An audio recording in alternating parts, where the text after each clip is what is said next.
is dedicated to Polly because, well, you did get me to write something, and at least you got me to thinking about this a lot. And I felt a lot of anxiety once I thought, oh, I have to write something for this event, and it just didn't flow. We just discussed this, and I just couldn't do it. And then I sat down, this is just a few days ago, and I thought, why don't I just write what I'm feeling? It doesn't matter, maybe something will come out of this. And so to me, definitely this is not my best poem, but I feel it's a very honest poem, or very authentic for me. What I wanted to say with this poem is that we are still, or I feel still in the midst of it. But a lot of things are going on around us that I find very mysterious. For example, things like suddenly the waters are clear where people don't go out much anymore. Or a video my family sent me from Berlin where all of a sudden all the wild boar, they roam the streets in groups. And they told me it's because that's where the woods used to be, and now there are high rises, but they still feel, they still know, and they go to those places. So I feel like that nature and animals and so forth have a whole other way of coping, and have a life that is so mysterious to me. I'm not a scientist, so I think, of course, I'm a little bit naive about it, but I'm feeling that animals, for example, now have maybe a little bit more of a voice, a louder voice, because they're coming out of the bushes, and so this is a mix of this. I originally meant it to be funny, but then I didn't feel so funny about it. So all of that is in it, and I hope it comes out a little bit. So here I go. It's called At a Loss During the Time of Corona, for Polly. The poem you asked me to write about nature, creatures, and humanity is not forming words or lines, and even less so in rhymes. Moreover, it is barely infected with thoughts. Only feelings abound like bubbles in boiling water, some out of the blue like the flying fish that flash in Taipo River. It is said that feelings are always real, such as the present fear of the unknown, but that they are not necessarily true. Perhaps this we call uncertainty. Already science has taken the stage, dressed in big questions, yet shrouded in doubt. Where we once claimed sovereignty, we now must profess our quieting. We know that in all the secrets and cycles the creatures inhabit in this world, they speak languages of their own. They bark and buzz and bleat and bay. They weak and shriek and whinny and neigh. They roar and quack and squeak and squawk. They screech and scream and call and talk. They duck and hoot and coo and moan. They grumble and groan and grunt and groan. They chuckle and laugh, they quack and chortle. They low and nicker and pipe and warble. They hiss and rattle and honk and howl. They purr and chirp and snort and snarl. They gobble and chatter and cry and sing. They bugle and hum, they trumpet and trill. Only I, the poet, am at a loss for words. I know there may well be good in our misfortune if we can find it. It is as though signs were waving in the air, but we can only feel the wind. In it a voice speaks quietly, like the voice that speaks in prayer, that contains the world and life and humanity, but forms no words that can be owned. May this wind guide us all to fall, like ripened knowing leaves, into the soil of humility. The last line, humility, to me is actually the only thing I'm not uncertain about in this time. Namely that we need a lot more humility when we look at each other and at nature in particular, and the way animals live and all of that. So this to me is kind of the only answer I have right now, to have more humility. And the next poem is about that too. The School of the Poor. Leaves quiver, compelled from below, as though by the breath of the underworld. The meadow too heaves in the wind, and a heron with amber-beaded eyes soars across the water with slow beats of its wings. The sun dries the rain-glazed rocks, and fish swim in foretelling silence.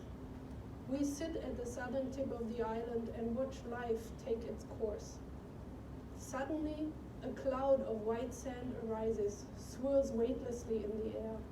A passing swallow fills our thoughts with wings and carries them to horizons of sorrow and of joy. We bow down in the dust of the quiet landscape.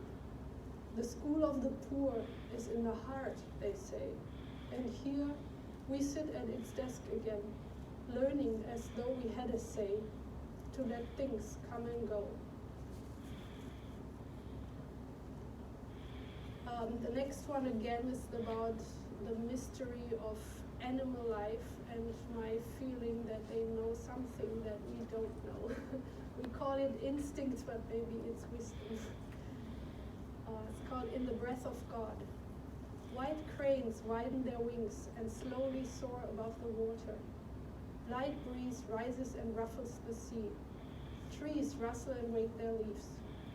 An old man plays a harmonica song that melts heavy into the sky. The crane hovers in the plaintive tune as though suspended in the breath of God. Only one little egret flutters back and forth, dives swiftly to snatch a fish below. He parades his catch, hops from rock to rock, tiny silver lights blinking from his beak. When the harmonica falls silent, the cranes slowly stir and glide back to the shore, where they stand in silence, as though perching on their souls. The next one, called Uncertainty, is about uncertainty, about so many opinions and theories that are out there. And I mentioned science earlier, and with big questions and shrouded in doubt. And I read a lot of scientific articles about COVID, and even they all contradict each other. And I don't know what to think anymore in a lot of ways. Also, I feel that so many threads of history are coming together, maybe especially in Hong Kong. But also wonder, how will they talk about us in 100 years? Like we talk about the Spanish flu and things like that, about past plagues, and how will they talk about us? So there is a sense of history in this too for me. Uncertainty. We eat fish and chips at Lucy's. Framed checkered tablecloth, rattan chairs, and the Pearl River outside. You apologize for liking the colonial style that warmly reminds you of your faraway home, yet uncomfortably so. And you talk about your friends in the shop whose tragedies have weighed down their lives into this place. We breathe together, share a destiny, heart to heart, the PLA announces on the walls of Shamian Road. On a gravestone nearby, a quote by Celan. Now is the time that the stone took the trouble to bloom, that unrest's heart started to beat. We both sigh, thinking quietly about how everything now seems to have its own valid truth.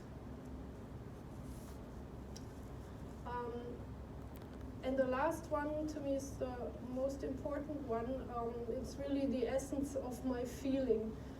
That somehow, even though we're still in the midst of it, it's the aftermath of something, of our way of life, of progress, and so forth.